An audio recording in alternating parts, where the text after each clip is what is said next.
How to fix Discord screen sharing issues. Screen sharing not working on Discord?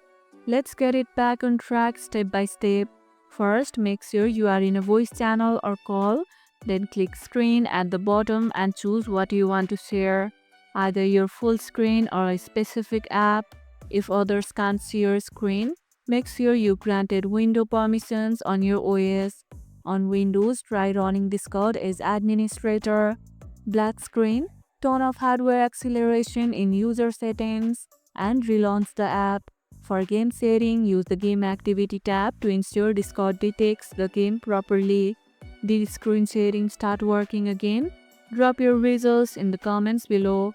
Discord screen sharing is super handy. These fixes should make it smooth and glitch free.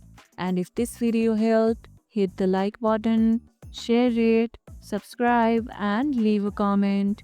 Thanks for watching and I'll see you in the next one.